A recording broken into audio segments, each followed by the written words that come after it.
तो सबसे पहले हर 10 साल में सरकार का एक नया वेतन आयोग बनाती है, जो यह तय करती है कि सरकारी कर्मचारियों की सैलरी कितनी बढ़ेगी, पेंशन कितनी बढ़ेगी और किन भत्तों में बदलाव होगा।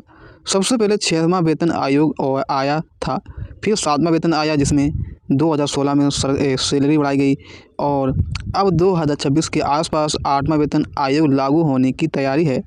इसका मतलब ये है कि आने वाले समय में सरकारी कर्मचारी की आय में बड़ा बदलाव देखने को मिलेगा और यही कारण है कि इस समय हर कर्मचारी और पेंशनर की नज़र इसी पर है। अब सबसे पहले समझते हैं कि वेतन आयोग आखिर बनता क्यों है। समय के साथ महंगाई बढ़ती रहती है। आज जो चीज़ 10 साल पहले 100 रुपये में मिलती थी, वही आज 200 रुपये या फिर 300 रुपये में मिलती। कर्मचारियों की सैलरी नहीं बढ़ी तो उनका खर्चा चलाना मुश्किल हो जाएगा। इसीलिए सरकार हर 10 साल में सैलरी की नई गणना करती है ताकि कर्मचारी की आय महंगाई के हिसाब से बढ़ जा सके। अब बात करते हैं कि सबसे ज़रूरी शब्द ये है कि जिसका नाम है प्रीमियम फैक्टर। यही वही नंबर है जिससे सैलरी बढ़ती है। इससे बहुत आसान तरीके से समझते हैं। मान लो किसी कर्मचारी की बेसिक सैलरी 18,000 रुपये है। अगर प्रीमियम फैक्टर 3 कर दिया जाए तो उसकी नई बेसिक सैलरी होगी 18,000 का गुणा करेंगे 3 में तो ये आपका आएगा 54,000 रुपये। और 7वां वेतन आयोग में प्रीमियम फैक्टर 2.57 था। इसी वजह से न्यूनतम सैलरी में 7,000 बढ़ाकर 18,000 रुपये हुई थी। अब 8वें वेतन आयोग में उम्मीद है कि यह 3 से लेकर 3.68 के बीच हो सकता है। इसका मतलब यह है कि इस बार सैलरी में और बड़ा उछाल आ सकता है। मान लीजिए जैसे किसी कर्मचारी की बेसिक सैलरी 18,000 रुपये है। आज फैक्टर 3 हुआ तो नई सैलरी आपकी होगी 18,000 का गुणा करेंगे 3 में तो आपका आएगा 54,000 रुपये। अब बेसिक सैलरी होगी, ठीक है। अब इसमें से डीए, एचआरए और बाकी भत्ते जोड़ते हैं। मान लेते हैं कुल भत्ते बेसिक का लगभग 50% होते हैं, ठीक है। कुल भत्ते मिलाकर 50% होते हैं तो भत्ते का ये 54,000 रुपये का 50% ये होगा आपका 27,000 रुपये, ठीक है। यहाँ से बात समझ ना आपका। यहाँ से ये बता रहे हैं कि अगर 50% आपका बेसिक भत्ता जोड़ दिया जाए उसमें, ठीक है, तो भत्ता जैसे 54,000 रुपये आपकी सैलरी है 54,000 रुपये और 54,000 में इसमें भत्ता जोड़ दिया जाए 50%, तो ये आपका 50% जोड़ दिया जाए तो ये इसका मतलब ये होता है कि आपका 27,000 रुपये हो जाएगा बढ़कर। आप कुल सैलरी 54,000 प्लस 27,000 तो 81,000 रुपये महीना मिलेगा, ठीक है। तो अब पहले यही कर्मचारी लगभग 32,000 रुपये से लेकर 35,000 रुपये कमाते थे। अब वह 80 के आसपास पहुंच सकते हैं, यानी सैलरी लगभग दोगुनी हो सकती है। अब दूसरा स्थिति समझते हैं। अगर प्रीमियम फैक्टर 3.5 हुआ तो नई बेसिक सैलरी आपकी 18,000 का गुणा करेंगे 3.5 में तो आपका होगा 63,000 रुपये।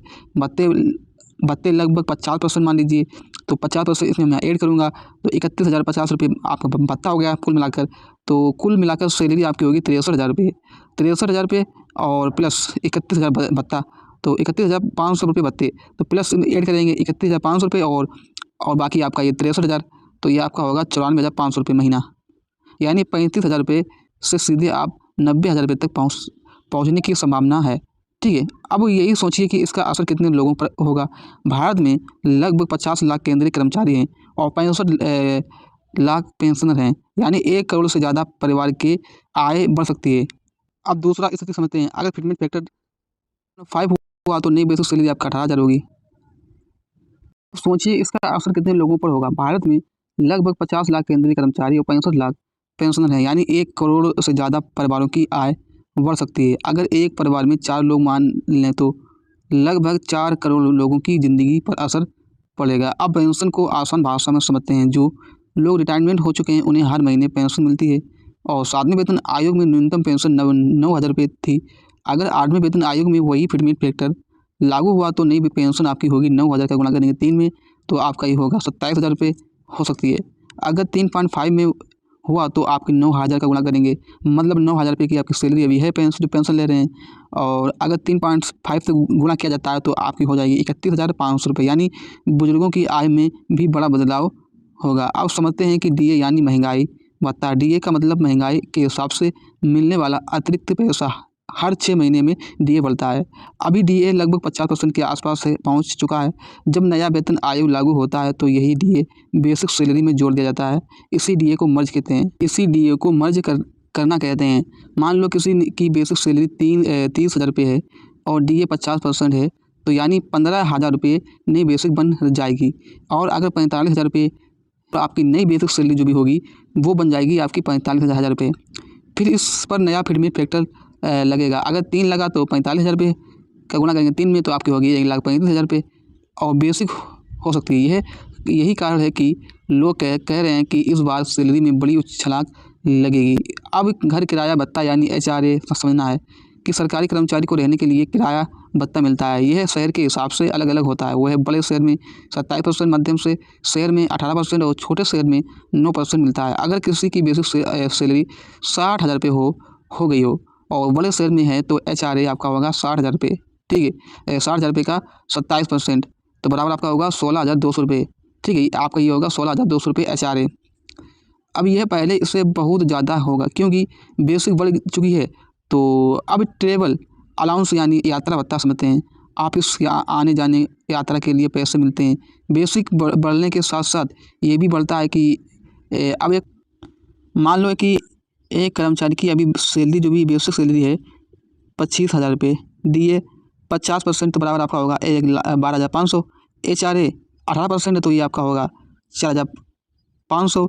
TA 3,000 तो कुल आपका होगा 45,000 रुपये। अब 8वां वेतन आयोग लागू हुआ और फिटमेंट फैक्टर 3 लगा तो नई बेसिक सैलरी आपकी होगी 25,000 का गुणा करेंगे 3 में तो आपका होगा 75,000 रुपये। DA मर्ज होकर बेसिक में जुड़ जाएगा। ठीक है, और इसीलिए अलग से नहीं जोड़ेंगे। जैसे HRA आपका है 18% और तो 13,500 HRA हुआ और TA आपका है 6,000 रुपये तो अनुमान कुल आपकी नई सैलरी बनेगी आपकी 94,500 रुपये यानी 45,000 रुपये से सीधे अब 95,000 रुपये तक पहुंचने की संभावना है। अब सालाना गणित समझ लो। पहले साल की आय आपकी मान लीजिए 45,000 का गुणा करेंगे 12,000 में। पहले साल की आपकी आय जो भी सैलरी है वो 45,000 है तो 45,000 का गुणा करेंगे 12 में तो आपका आएगा ये 5,40,000 रुपये। यानी नई सालाना आय आपकी 95,000 का गुणा करेंगे 12 में तो आपके आएगा 11,40,000 रुपये। यानी साल में आप 6 लाख रुपये से ज़्यादा कमा सकते हैं। अब समझिए जैसे कि सरकार के खर्च पर असर अगर 2026 में लागू नहीं हुआ तो 10 साल तक यही सैलरी चलेगी यानी 2036 तक फ़ायदा मिलेगा। यानी एक फैसला पूरे दशकों की आय तय करता है।